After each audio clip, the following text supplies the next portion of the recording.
తెలంగాణ ప్రభుత్వం హైకోర్టును ఆశ్రయించింది. మాజీ సీఎస్ సోమేష్ కుమార్ను బదిలీ చేస్తూ గతేడాది హైకోర్టు తీర్పిచ్చింది. హైకోర్టు తీర్పుపై గత బీఆర్ఎస్ ప్రభుత్వం రివ్యూ పిటిషన్ దాఖలు చేసింది.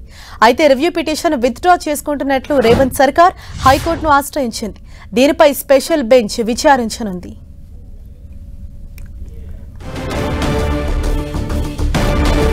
తెలంగాణ ప్రభుత్వం హైకోర్టును ఆశ్రయించింది. మాజీ సీఎస్ సోమేష్ కుమార్ను బదిలీ చేస్తూ గతేడాది హైకోర్టు తీర్పిచ్చింది. హైకోర్టు తీర్పుపై గత బీఆర్ఎస్ ప్రభుత్వం రివ్యూ పిటిషన్ దాఖలు చేసింది. అయితే రివ్యూ పిటిషన్ విత్డ్రా చేసుకుంటున్నట్లు రేవంత్ సర్కార్ హైకోర్టును ఆశ్రయించింది. దీనిపై స్పెషల్ బెంచ్ విచారించనుంది.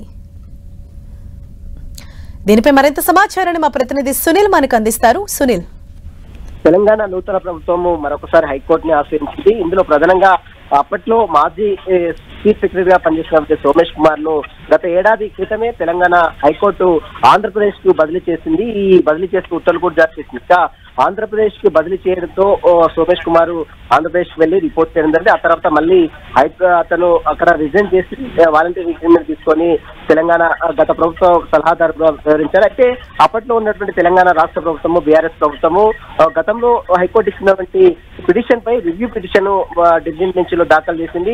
అయితే ప్రస్తుతం అది పెండింగ్ లో ఉన్న నేపథ్యంలో ఇప్పుడు తెలంగాణ నూతన ప్రభుత్వము గత ప్రభుత్వం వేసినటువంటి రివ్యూ పిటిషన్ ని వెంటనే అనుమతించదంటూ కూడా దాన్ని విత్డ్రా చేసుకున్నట్లు కూడా ఇప్పుడున్నటువంటి సర్కార్ హైకోర్టులో మరొక పిటిషన్ దాఖలు చేసింది. దానిపై స్పెషల్ బెంచ్ మరి అంటే వెకేషన్ తర్వాత విచారించే అవకాశం ఉంది. మరి చూడాలి, గత ప్రభుత్వం వేసిన పిటిషన్ పై ఇప్పుడు ఈ ప్రభుత్వం అతను అవసరం లేదు అంటూ కూడా ఆ రివ్యూ పిటిషన్ ని విత్డ్రా చేసుకున్నట్లు కూడా ఈ ప్రభుత్వం వేసిన పిటిషన్ పై మరి కోర్టు ఎలాంటి నిర్ణయం తీసుకునే మాత్రం వెకేషన్ బెంచ్ తర్వాత కూడా ఒక పూర్తి క్లారిటీ కూడా వచ్చే అవకాశం ఉంది. Right, thank you Sunil.